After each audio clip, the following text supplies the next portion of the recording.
هي الفكرة بدأت من سنة. معالي وزيرة التضامن الاجتماعي دكتورة مايا مرسي عملت مبادرة إن يكون في أماكن بتقدم وجبات ساخنة للمستفيدين على مستوى جمهورية مصر العربية.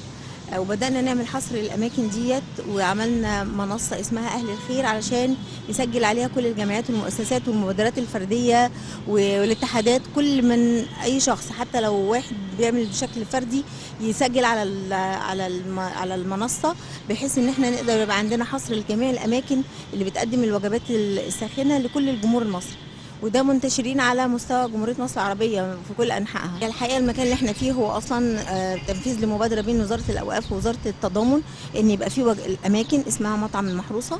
الأماكن دي بتكون بتستهدف إنها تقدم الإطعام الساخن والوجبات الساخنة للمستفيدين. بيجوا زي ما حضرتك شايفة في المكان، بيجوا يقعدوا يتلقوا خدمة كأنهم قاعدين في مطعم يعني.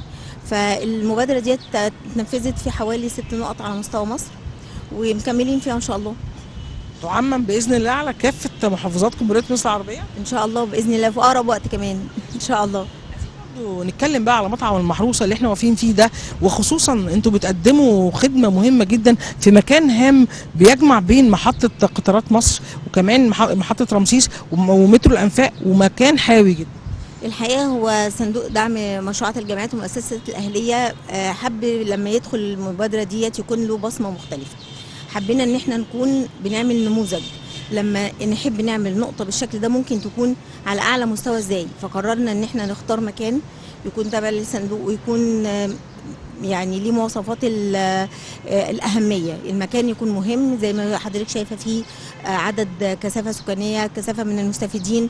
بدأنا نحول المكان مستوفي لكل الشروط وكل الاشتراطات الجودة، علشان نقول لما حد يحب يعمل حاجة بالشكل ده، ده نموذج انت ممكن تتبعه. طبعا عدد المستفيدين عندنا كبير جدا، واحنا بقالنا فاتحين بقالنا شهر. احنا بيتردد علينا الناس من ساعه ما بنفتح مثلا من الصبح على مدار اليوم، وده بيقول ان الموضوع الحمد لله ليه اثر جيد عند الناس، والخدمه اللي بتتقدم خدمه كويسه ومقبوله، وان المكان فعلا ليه فئه مستهدفه صح يعني الحمد لله. مستهدفين متوزعين على الفطار والسحور في رمضان طبعا. كمان احنا مكملين بعد رمضان، وكنا شغالين قبل رمضان تمام برضو. اي حد، بس كنا قبل رمضان كان غدا بس حاليا خلاص فتحنا فطار وسحور، بعد كده يبقى فطار وغدا وعشاء. 4000 وجبه متوزعين زي ما بقولك على خلال اليوم. احنا بنستخدم افضل الخامات الموجوده، بيتم متابعه كل من ساعه التخزين والتبريد والتجميد، وبعد كده مراحل الطهي بيتم مراجعة كل الخطوات دي عشان نقدر نتأكد ان الوجبة طالعة بشكل كويس وبجودة كويسة. احنا طبعا بنبدأ يومنا اليوم العمل الطبيعي من الساعة 7 الصبح في رمضان، لان بيبقى عندنا وتجهيزاتنا بتبقى جاهزة من قبلها بيوم يعني.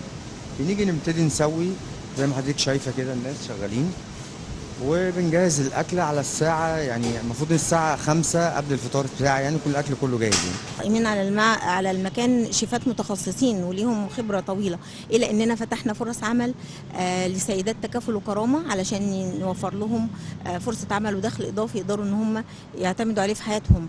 بالاضافه ان احنا اي شخص بيجي يشتغل معانا لازم بنعمل له شهاده صحيه، وطبعا من خلال شغله معانا هو بيبقى اتدرب كويس على الانتاج، لان احنا الانتاج الكبير دوت بيخليه عنده خبره كويسه، فحتى لو ما اشتغلش معاه يقدر يشتغل في مكان تاني، ويبقى دي بنوفر له فرصه عمل ومورد رزق يعني ان شاء الله. اي حد معدي من عندي وحس ان هو محتاج يتلقى خدمه الاطعام يتفضل، احنا بنقدمها له على عينينا يعني. ما عندناش اي شروط، اي حد عايز يتفضل يتفضل. وعلى فكره ده مش النقطه بتاعتنا بس، ده كل في النقط اللي احنا شغالين عليها.